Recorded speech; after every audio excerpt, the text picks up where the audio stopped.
DNA profiling, Wikipedia audio. DNA profiling is the process of determining an individual's DNA characteristics, called a DNA profile, that is very likely to be different in unrelated individuals, thereby being as unique to individuals as are fingerprints. DNA profiling with the aim of identifying not an individual but a species is called DNA barcoding. DNA profiling is most commonly used as a forensic technique in criminal investigations to identify an unidentified person or whose identity needs to be confirmed, or to place a person at a crime scene or to eliminate a person from consideration. DNA profiling has also been used to help clarify paternity, in immigration disputes, in parentage testing and in genealogical research or medical research. DNA fingerprinting has also been used in the study of animal and floral populations and in the fields of zoology, botany, and agriculture. The modern process of DNA profiling was developed in 1984 by Sir Alec Jeffreys while working in the Department of Genetics at the University of Leicester.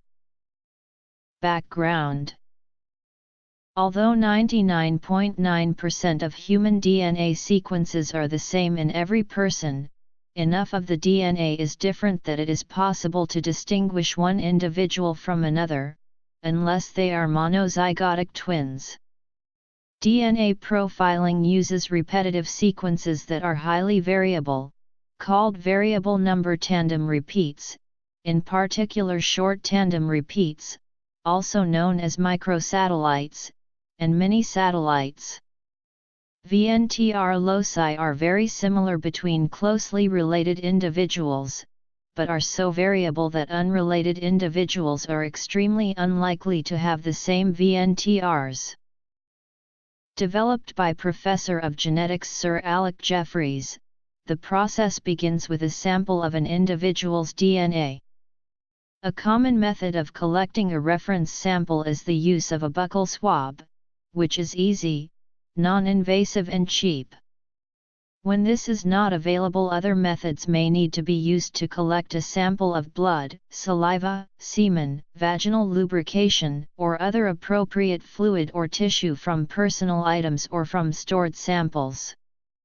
Samples obtained from blood relatives can provide an indication of an individual's profile, as could human remains that had been previously profiled. Baron Moynihan, Pringle Baronets. A reference sample is then analyzed to create the individual's DNA profile using one of a number of techniques, discussed below. The DNA profile is then compared against another sample to determine whether there is a genetic match. The first methods for finding out genetics used for DNA profiling involved RFLP analysis. DNA is collected from cells, such as a blood sample, and cut into small pieces using a restriction enzyme. This generates thousands of DNA fragments of differing sizes as a consequence of variations between DNA sequences of different individuals. The fragments are then separated on the basis of size using gel electrophoresis. The separated fragments are then transferred to a nitrocellulose or nylon filter. This procedure is called a southern blot. The DNA fragments within the blot are permanently fixed to the filter, and the DNA strands are denatured. Radio-labeled probe molecules are then added that are complementary to sequences in the genome that contain repeat sequences. These repeat sequences tend to vary in length among different individuals and are called variable number tandem repeat sequences or VNTRs. The probe molecules hybridize to DNA fragments containing the repeat sequences and excess probe molecules are washed away. The blot is then exposed to an X-ray film. Fragments of DNA that have bound to the probe molecules appear as fluorescent bands on the film. The southern blot technique is laborious, and requires large amounts of undegraded sample DNA. Also, Carl Brown's original technique looked at many satellite loci at the same time, increasing the observed variability, but making it hard to discern individual alleles. These early techniques have been supplanted by PCR-based assays. Developed by Kary Mullis in 1983, a process was reported by which specific portions of the sample DNA can be amplified almost indefinitely. This has revolutionized the whole field of DNA study. The process, polymerase chain reaction, mimics the biological process of DNA replication, but confines it to specific DNA sequences of interest. With the invention of the PCR technique, DNA profiling took huge strides forward in both discriminating power and the ability to recover information from very small starting samples. PCR greatly amplifies the amounts of a specific region of DNA. In the PCR process, the DNA sample is denatured into the separate individual polynucleotide strands through heating. 2 oligonucleotide DNA primers are used to hybridize to 2 corresponding nearby sites on opposite DNA strands in such a fashion that the normal enzymatic extension of the active terminal of each primer leads toward the other primer. PCR uses replication enzymes that are tolerant of high temperatures, such as the thermostable TIC polymerase. In this fashion, 2 new copies of the sequence of interest are generated. Repeated denaturation, hybridization, and extension in this fashion produce an exponentially growing number of copies of the DNA of interest. Instruments that perform thermal cycling are readily available from commercial sources. This process can produce a millionfold or greater amplification of the desired region in 2 hours or less. Early assays such as the HLA, DQ alpha reverse dot blot strips grew to be very popular due to their ease of use, and the speed with which a result could be obtained. However, they were not as discriminating as RFLP analysis. It was also difficult to determine a DNA profile for mixed samples, such as a vaginal swab from a sexual assault victim. DNA profiling process. However, the PCR method was readily adaptable for analyzing VNTR, in particular STR loci. In recent years, research in human DNA quantitation has focused on new real-time quantitative PCR techniques. Quantitative PCR methods enable automated, precise, and high-throughput measurements. Interlaboratory studies have demonstrated the importance of human DNA quantitation on achieving reliable interpretation of STR typing and obtaining consistent results across laboratories. The system of DNA profiling used today is based on PCR and uses simple sequences or short tandem repeats. This method uses highly polymorphic regions that have short repeated sequences of DNA. Because unrelated people almost certainly have different numbers of repeat units, STRs can be used to discriminate between unrelated individuals. These STR loci are targeted with sequence-specific primers and amplified using PCR. The DNA fragments that result are then separated and detected using electrophoresis. There are 2 common methods of separation and detection: capillary electrophoresis and gel electrophoresis. Each STR is polymorphic, but the number of alleles is very small.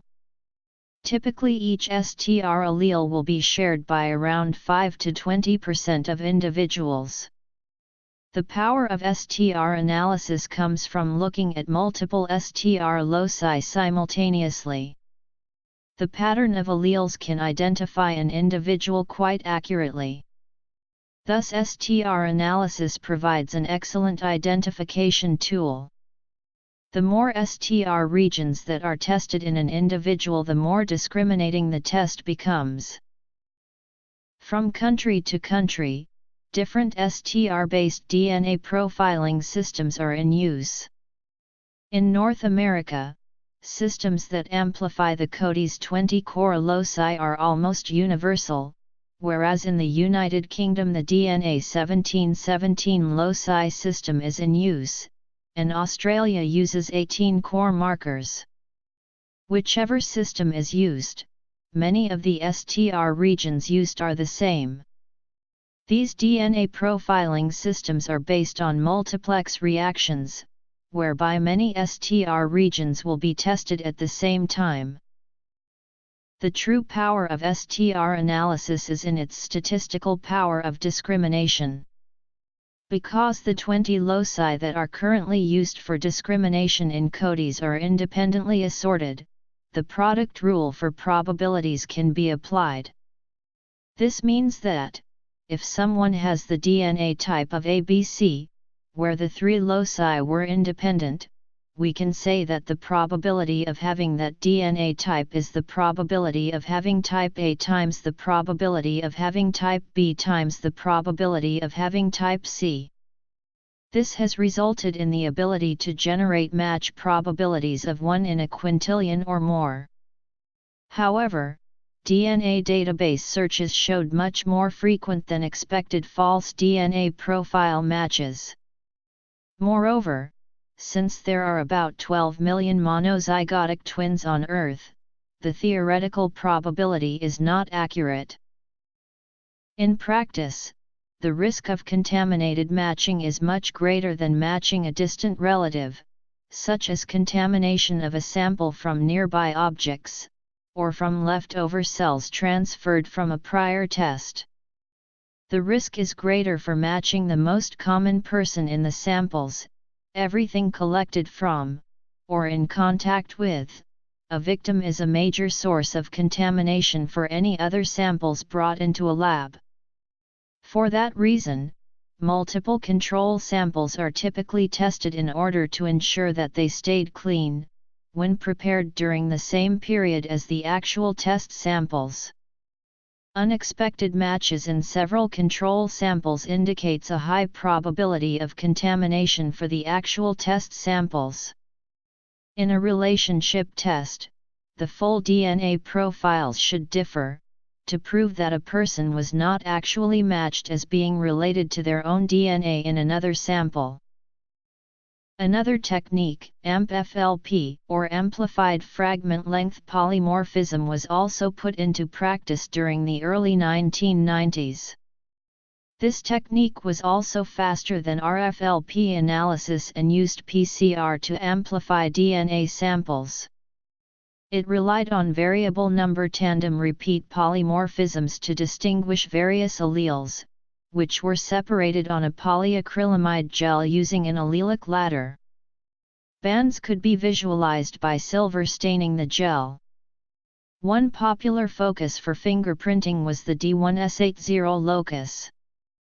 As with all PCR-based methods, highly degraded DNA or very small amounts of DNA may cause allelic dropout or other stochastic effects. In addition, because the analysis is done on a gel, very high number repeats may bunch together at the top of the gel, making it difficult to resolve. AMP-FLP analysis can be highly automated, and allows for easy creation of phylogenetic trees based on comparing individual samples of DNA. Due to its relatively low cost and ease of setup and operation, AMP-FLP remains popular in lower-income countries. RFLP analysis. Polymerase chain reaction analysis. Using PCR technology, DNA analysis is widely applied to determine genetic family relationships such as paternity, maternity, siblingship, and other kinships. STR analysis. AMP-FLP. DNA family relationship analysis. Y chromosome analysis.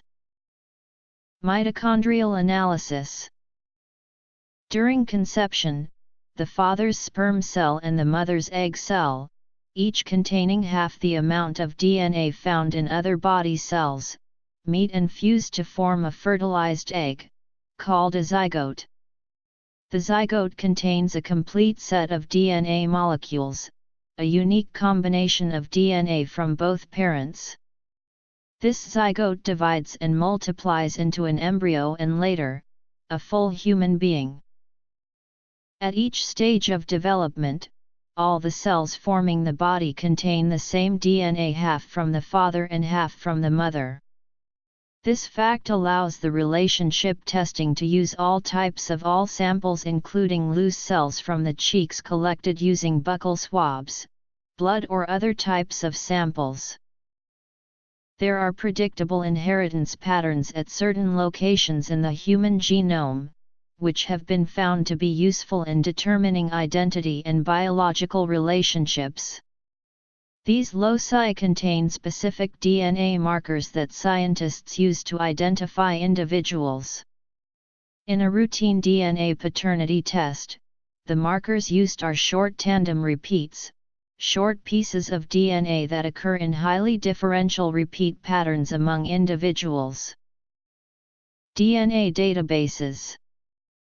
Each person's DNA contains 2 copies of these markers, 1 copy inherited from the father and 1 from the mother. Within a population, the markers at each person's DNA location could differ in length and sometimes sequence, depending on the markers inherited from the parents. The combination of marker sizes found in each person makes up his/her unique genetic profile. When determining the relationship between 2 individuals, their genetic profiles are compared to see if they share the same inheritance patterns at a statistically conclusive rate. For example, the following sample report from this commercial DNA paternity testing laboratory, Universal Genetics, signifies how relatedness between parents and child is identified on those special markers. The partial results indicate that the child and the alleged father's DNA match among these 5 markers. The complete test results show this correlation on 16 markers between the child and the tested man to enable a conclusion to be drawn as to whether or not the man is the biological father. Each marker is assigned with a paternity index, which is a statistical measure of how powerfully a match at a particular marker indicates paternity. The pi of each marker is multiplied with each other to generate the combined paternity index, which indicates the overall probability of an individual being the biological father of the tested child relative to a randomly selected man from the entire population of the same race. The CPI is then converted into a probability of paternity showing the degree of relatedness between the alleged father and child. The DNA test report in other family relationship tests, such as grandparentage and siblingship tests, is similar to a paternity test report. Instead of the combined paternity index, a different value, such as a siblingship index, is reported. The report shows the genetic profiles of each tested person. If there are markers shared among the tested individuals, the probability of biological relationship is calculated to determine how likely the tested individuals share the same markers due to a blood relationship. Considerations when evaluating DNA evidence. Recent innovations have included the creation of primers targeting polymorphic regions on the Y chromosome, which allows resolution of a mixed DNA sample from a male and female or cases in which a differential extraction is not possible. Y chromosomes are paternally inherited, so YSTR analysis can help in the identification of paternally related males. YSTR analysis was performed in the Sally Hemings controversy to determine if Thomas Jefferson had sired a son with one of his slaves. The analysis of the Y chromosome yields weaker results than autosomal chromosome analysis. The Y male sex-determining chromosome, as it is inherited only by males from their fathers, is almost identical along the patrilineal line. This leads to a less precise analysis than if autosomal chromosomes were testing, because of the random matching that occurs between pairs of chromosomes as zygotes are being made. For highly degraded samples, it is sometimes impossible to get a complete profile of the 13 Cody's STRs. In these situations, mitochondrial DNA is sometimes typed due to there being many copies of mtDNA in a cell, while there may only be 1 to 2 copies of the nuclear DNA. Forensic scientists amplify the HV1 and HV2 regions of the mtDNA, and then sequence each region and compare single nucleotide differences to a reference. Because mtDNA is maternally inherited, directly linked maternal relatives can be used as match references, such as one's maternal grandmother's daughter's son. In general, a difference of 2 or more nucleotides is considered to be an exclusion.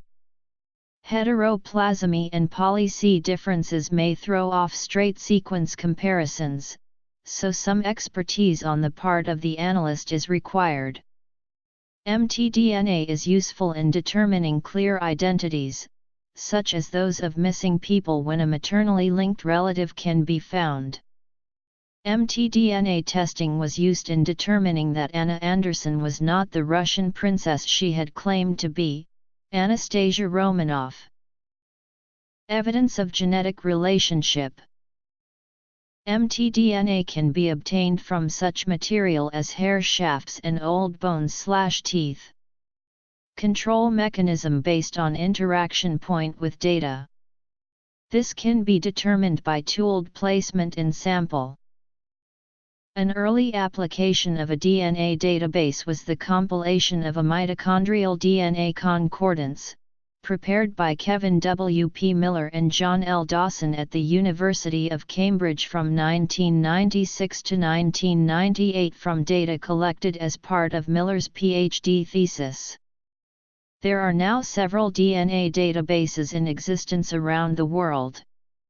Some are private, but most of the largest databases are government-controlled. The United States maintains the largest DNA database, with the combined DNA index system holding over 9 million records as of 2011. The United Kingdom maintains the National DNA Database, which is of similar size, despite the UK's smaller population. The size of this database, and its rate of growth, are giving concern to civil liberties groups in the UK, where police have wide-ranging powers to take samples and retain them even in the event of acquittal. The Conservative Liberal Democrat coalition partially addressed these concerns with Part 1 of the Protection of Freedoms Act 2012, under which DNA samples must be deleted if suspects are acquitted or not charged, except in relation to certain offenses. Fake DNA evidence. DNA evidence as evidence in criminal trials. Familial DNA searching. The U.S. Patriot Act of the United States provides a means for the U.S. government to get DNA samples from suspected terrorists. DNA information from crimes is collected and deposited into the CODIS database, which is maintained by the FBI. CODIS enables law enforcement officials to test DNA samples from crimes for matches within the database, providing a means of finding specific biological profiles associated with collected DNA evidence. When a match is made from a national DNA databank to link a crime scene to an offender having provided a DNA sample to a databank, that link is often referred to as a cold hit. A cold hit is of value in referring the police agency to a specific suspect but is of less evidential value than a DNA match made from outside the DNA databank. FBI agents cannot legally store DNA of a person not convicted of a crime. DNA collected from a suspect not later convicted must be disposed of and not entered into the database. In 1998, a man residing in the UK was arrested on accusation of burglary. His DNA was taken and tested, and he was later released. 9 months later, this man's DNA was accidentally and illegally entered in the DNA database. New DNA is automatically compared to the DNA found at cold cases and, in this case, this man was found to be a match to DNA found at a rape and assault case 1 year earlier. The government then prosecuted him for these crimes. During the trial, the DNA match was requested to be removed from the evidence because it had been illegally entered into the database. The request was carried out. The DNA collected from victims of rape is often stored for years until matched with the perpetrators, usually when committing another crime. In 2014, Congress extended a bill that helps states deal with a backlog of unexamined evidence. In the early days of the use of genetic fingerprinting as criminal evidence, juries were often swayed by spurious statistical arguments by defense lawyers along these lines.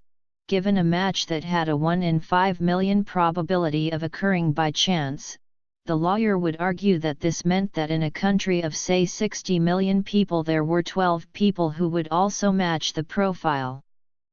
This was then translated to a 1 in 12 chance of the suspects being the guilty one. This argument is not sound unless the suspect was drawn at random from the population of the country. In fact, a jury should consider how likely it is that an individual matching the genetic profile would also have been a suspect in the case for other reasons. Also, different DNA analysis processes can reduce the amount of DNA recovery if the procedures are not properly done. Therefore, the number of times a piece of evidence is sampled can diminish the DNA collection efficiency. Another spurious statistical argument is based on the false assumption that a 1 in 5 million probability of a match automatically translates into a 1 in 5 million probability of innocence and is known as the prosecutor's fallacy. When using RFLP, the theoretical risk of a coincidental match is 1 in 100 billion, although the practical risk is actually 1 in 1,000 because monozygotic twins are 0.2% of the human population. Moreover, the rate of laboratory error is almost certainly higher than this, and often actual laboratory procedures do not reflect the theory under which the coincidence probabilities were computed. For example, the coincidence probabilities may be calculated based on the probabilities that markers in two samples have bands in precisely the same location, but a laboratory worker may conclude that similar but not precisely identical band patterns result from identical genetic samples with some imperfection in the agarose gel. However, in this case, the laboratory worker increases the coincidence risk by expanding the criteria for declaring a match.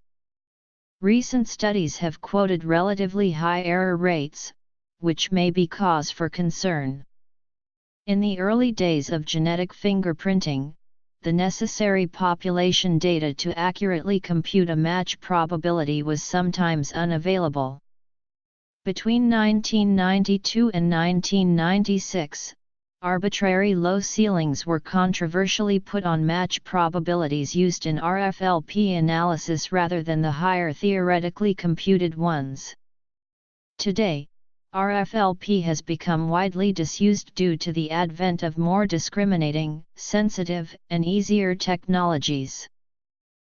Since 1998, the DNA profiling system supported by the National DNA Database in the UK is the SGM and DNA profiling system that includes 10 STR regions and a sex-indicating test.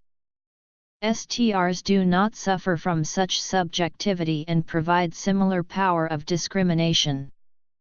Figures of this magnitude are not considered to be statistically supportable by scientists in the UK.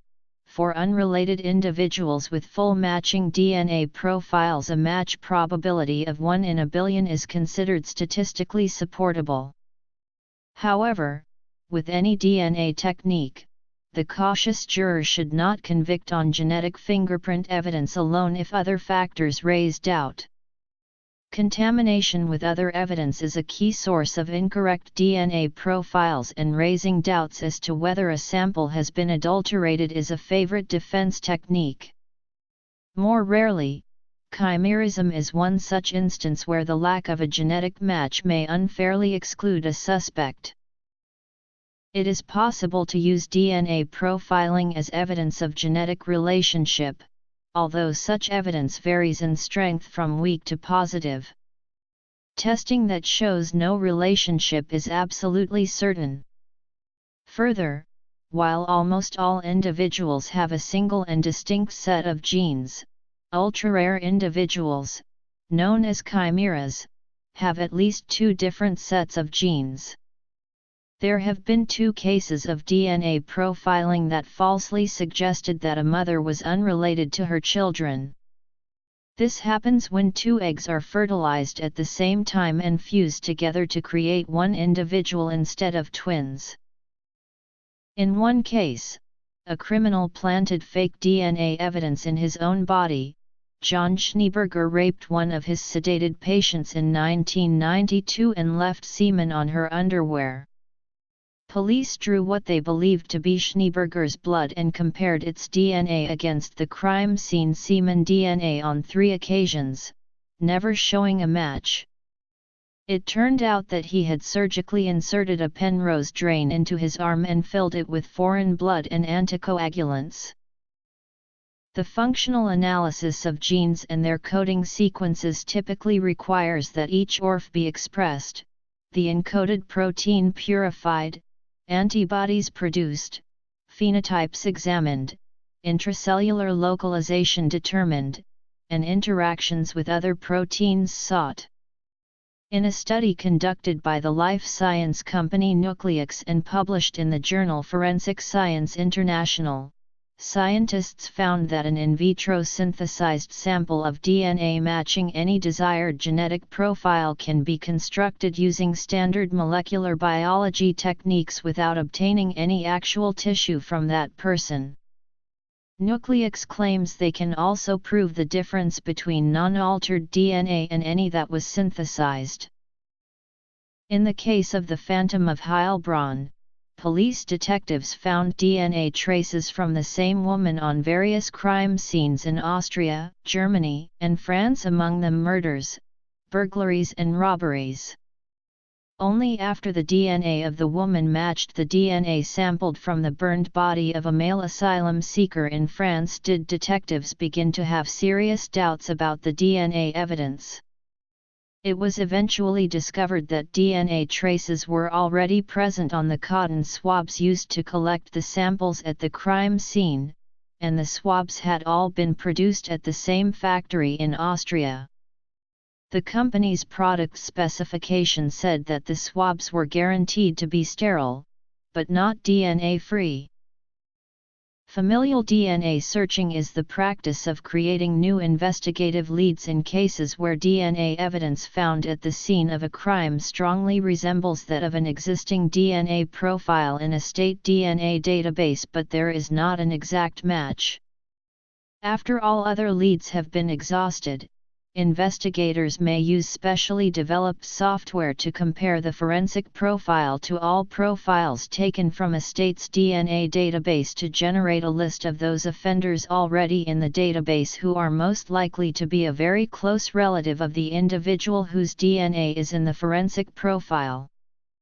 To eliminate the majority of this list when the forensic DNA is a man's, crime lab technicians conduct YSTR analysis. Using standard investigative techniques, authorities are then able to build a family tree. The family tree is populated from information gathered from public records and criminal justice records. Investigators rule out family members' involvement in the crime by finding excluding factors such as sex, living out of state or being incarcerated when the crime was committed. They may also use other leads from the case, such as witness or victim statements, to identify a suspect. Once a suspect has been identified, investigators seek to legally obtain a DNA sample from the suspect.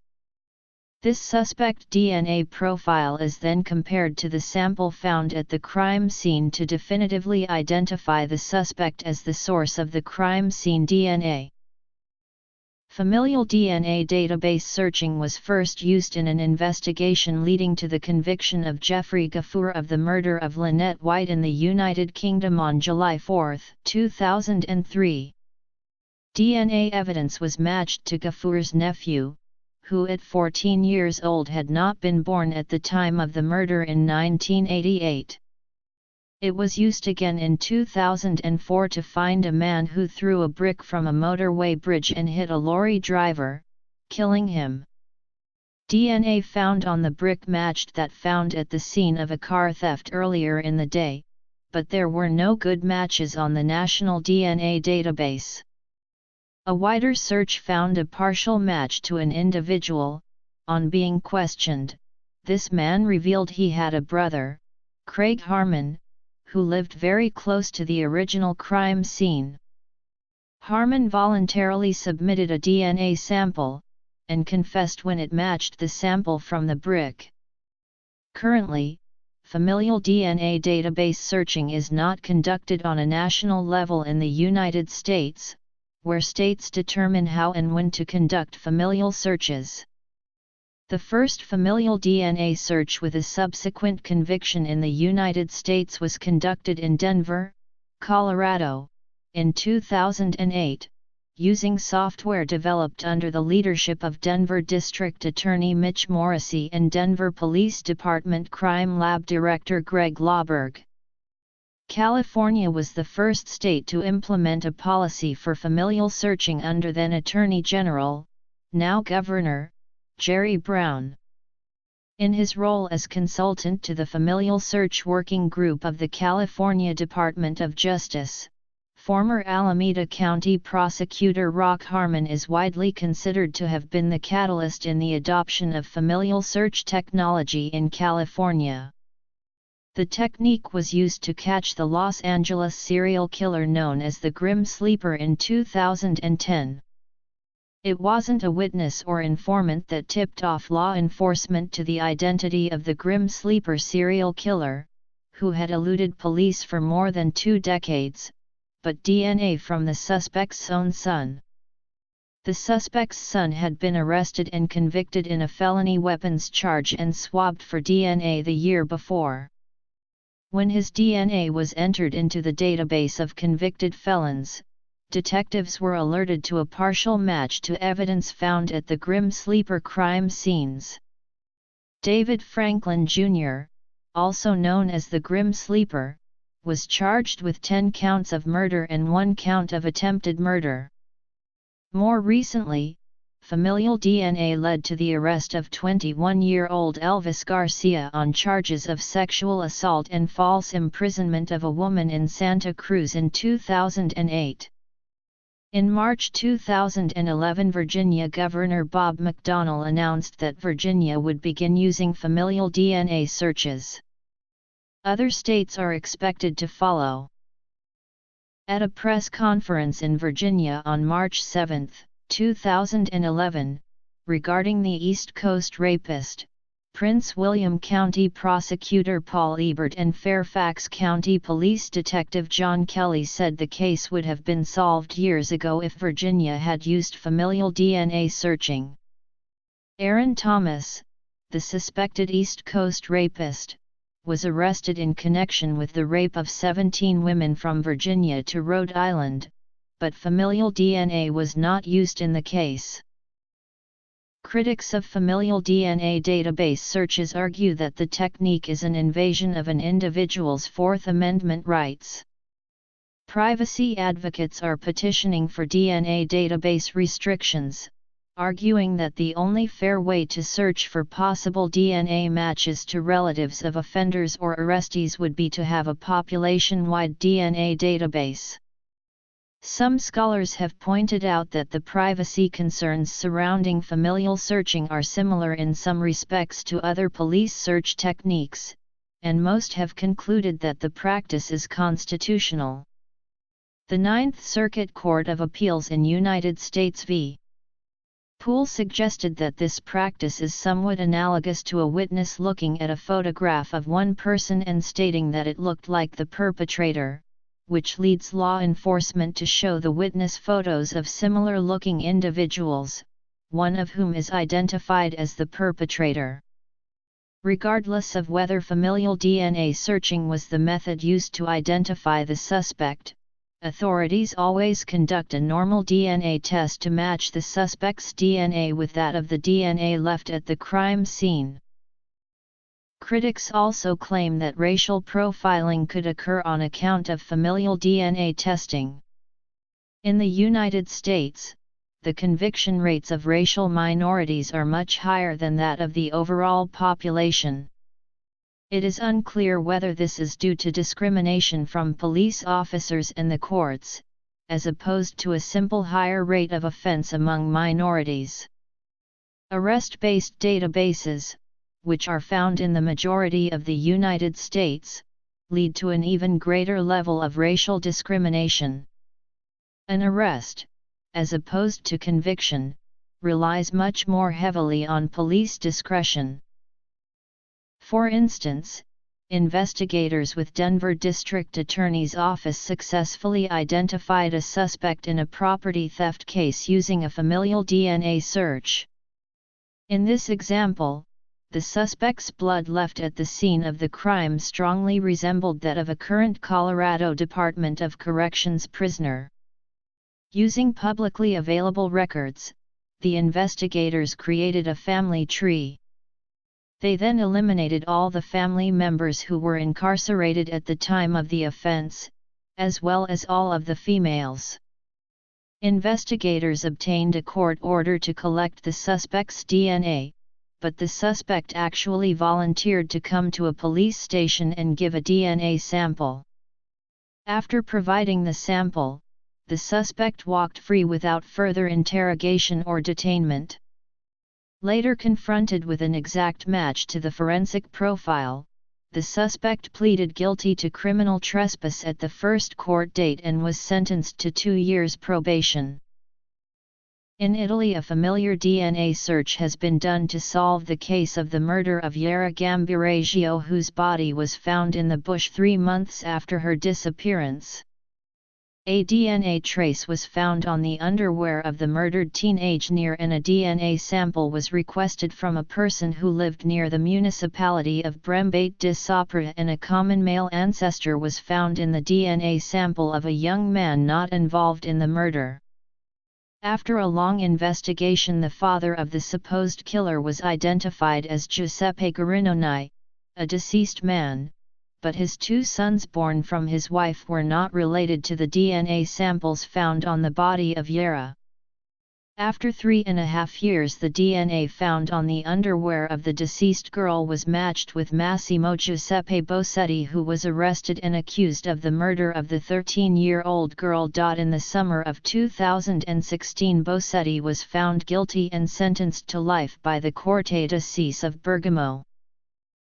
Partial DNA matches are not searches themselves, but are the result of moderate stringency CODIS searches that produce a potential match that shares at least one allele at every locus. Partial matching does not involve the use of familial search software, such as those used in the UK and United States, or additional YSTR analysis, and therefore often misses sibling relationships. Partial matching has been used to identify suspects in several cases in the UK and United States, and has also been used as a tool to exonerate the falsely accused. Daryl Hunt was wrongly convicted in connection with the rape and murder of a young woman in 1984 in North Carolina. Hunt was exonerated in 2004 when a DNA database search produced a remarkably close match between a convicted felon and the forensic profile from the case. The partial match led investigators to the felon's brother, Willard E. Brown, who confessed to the crime when confronted by police. A judge then signed an order to dismiss the case against Hunt. In Italy, partial matching has been used in the controversial murder of Yara Gambiragio, a child found dead about a month after her presumed kidnapping. In this case, the partial match has been used as the only incriminating element against the defendant, Massimo Bossetti, who has been subsequently condemned for the murder. Police forces may collect DNA samples without a suspect's knowledge, and use it as evidence. The legality of the practice has been questioned in Australia. In the United States, it has been accepted, courts often ruling that there is no expectation of privacy, citing California v. Greenwood, in which the Supreme Court held that the Fourth Amendment does not prohibit the warrantless search and seizure of garbage left for collection outside the curtilage of a home. Critics of this practice underline that this analogy ignores that most people have no idea that they risk surrendering their genetic identity to the police by, for instance, failing to destroy a used coffee cup. Moreover, even if they do realize it, there is no way to avoid abandoning one's DNA in public. The United States Supreme Court ruled in Maryland v. King that DNA sampling of prisoners arrested for serious crimes is constitutional. In the UK, the Human Tissue Act 2004 prohibits private individuals from covertly collecting biological samples for DNA analysis, but exempts medical and criminal investigations from the prohibition. Evidence from an expert who has compared DNA samples must be accompanied by evidence as to the sources of the samples and the procedures for obtaining the DNA profiles.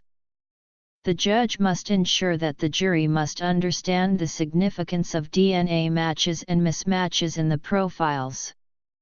The judge must also ensure that the jury does not confuse the match probability with the probability that a person with matching DNA committed the crime. In 1996 R.V. Doheny Phillips L.J. gave this example of a summing up, which should be carefully tailored to the particular facts in each case. Members of the jury, if you accept the scientific evidence called by the Crown, this indicates that there are probably only 4 or 5 white males in the United Kingdom from whom that semen stain could have come. The defendant is one of them. If that is the position, the decision you have to reach, on all the evidence, is whether you are sure that it was the defendant who left that stain or whether it is possible that it was one of that other small group of men who share the same DNA characteristics. Juries should weigh up conflicting and corroborative evidence, using their own common sense and not by using mathematical formulae, such as Bayes' theorem, so as to avoid confusion, misunderstanding and misjudgment. In R.V. Bates, Morbic L.J. said, "We can see no reason why partial profile DNA evidence should not be admissible provided that the jury are made aware of its inherent limitations and are given a sufficient explanation to enable them to evaluate it. There may be cases where the match probability in relation to all the samples tested is so great that the judge would consider its probative value to be minimal and decide to exclude the evidence in the exercise of his discretion, but this gives rise to no new question of principle and can be left for decision on a case-by-case basis. However, the fact that there exists in the case of all partial profile evidence the possibility that a missing allele might exculpate the accused altogether does not provide sufficient grounds for rejecting such evidence. In many there is a possibility that evidence that would assist the accused and perhaps even exculpate him altogether exists, but that does not provide grounds for excluding relevant evidence that is available and otherwise admissible, though it does make it important to ensure that the jury are given sufficient information to enable them to evaluate that evidence properly. There are state laws on DNA profiling in all 50 states of the United States. Detailed information on database laws in each state can be found at the National Conference of State Legislatures website. In August 2009, scientists in Israel raised serious doubts concerning the use of DNA by law enforcement as the ultimate method of identification. In a paper published in the journal Forensic Science International, Genetics, the Israeli researchers demonstrated that it is possible to manufacture DNA in a laboratory, thus falsifying DNA evidence. The scientists fabricated saliva and blood samples, which originally contained DNA from a person other than the supposed donor of the blood and saliva. The researchers also showed that, using a DNA database, it is possible to take information from a profile and manufacture DNA to match it, and that this can be done without access to any actual DNA from the person whose DNA they are duplicating. The synthetic DNA oligos required for the procedure are common in molecular laboratories. The New York Times quoted the lead author, Daniel Frumkin, saying, "You can just engineer a crime scene. Any biology undergraduate could perform this." Frumkin perfected a test that can differentiate real DNA samples from fake ones. His test detects epigenetic modifications, in particular, DNA methylation. 70% of the DNA in any human genome is methylated, meaning it contains methyl group modifications within a CpG dinucleotide context. Methylation at the promoter region is associated with gene silencing. The synthetic DNA lacks this epigenetic modification, which allows the test to distinguish manufactured DNA from genuine DNA. It is unknown how many police departments, if any, currently use the test. No police lab has publicly announced that it is using the new test to verify DNA results. DNA testing is used to establish the right of succession to British titles. Cases: partial matches, surreptitious DNA collecting. England and Wales. Presentation and evaluation of evidence of partial or incomplete DNA profiles. DNA testing in the United States. Development of artificial DNA. Cases: DNA evidence as evidence to prove rights of succession to British titles.